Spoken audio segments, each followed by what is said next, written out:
أهلا بيكم النهاردة وخاطرة رمضانية جديدة. النهاردة هتكلم معاكم عن عبادة بتعالج العجز والكسل في جسم الإنسان، بتعالج الذنوب والمعاصي وتغفر همنا، بتقربنا من الله عز وجل. بالإضافة كمان اللي عنده ذنب ونفسه يقلع عن هذا الذنب، فالعبادة دي مفيدة ومهمة جدا ليه. عبادتنا النهاردة هتكلم معاكم فيها عن قيام الليل. قيام الليل بيعمل كل ده؟ أيوة.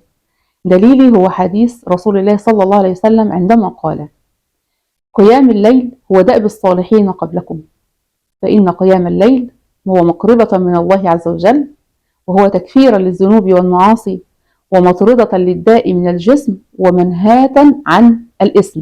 مين بينهي عن الإثم؟ قيام الليل. مين بيقربنا من الله عز وجل درجات ويقربنا من الله عز وجل؟ قيام الليل. مين بيكفر لنا الذنوب والمعاصي؟ قيام الليل. مين بيطرد من الجسد العجز والبلاء والكسل؟ قيام الليل. كل ده في قيام الليل. قال الله عز وجل عن المتهجدين بالليل الذين يتهجدون، قال الله عز وجل فيهم: بسم الله الرحمن الرحيم: تتجافى جنوبهم عن المضاجع يدعون ربهم خوفا وطمعا ومما رزقناهم ينفقون فلا تعلم نفس ما أخفي لهم من قرة أعين جزاء بما كانوا يعملون. سبحان الله. قال ابن كثير في تفسير هذه الآية: هو قيام الليل. يبقى ربنا سبحانه وتعالى بيتباهى باللي بيقوموا يصلوا الليل، باللي بتتجافى جنوبهم عن المضاجع، من اللي بيقوموا خوفا من الله وطمعا في مغفرة الله وطمعا فيما عند الله من النعيم. دول مين؟ دول أصحاب قيام الليل. يقول أحد الصالحين: إن لي وردا من الليل إن لم أقمه خارت قواي. وده دليل إن قيام الليل بيدي للإنسان طاقة وقوة وقدرة. يقول برضو الصحابة والصالحين إن قيام الليل بيديهم من القوة والقدرة في الصباح أكثر من وبركة في الجسد وبركة في العافية والصحة أكثر من الليلة اللي ما كانوش يقوموا فيها الليل. بالإضافة لكده إن صاحب قيام الليل هو مستجاب الدعاء. قال رسول الله صلى الله عليه وسلم: إن في الليل ساعة لا يوافقها عبد مسلم يدعو بما شاء إلا أوتي إياها، وذلك كل ليلة. يعني معنى كده إن ليك كل يوم ساعة. وقيل في حديث أخرى: وهي الثلث الأخير من الليل.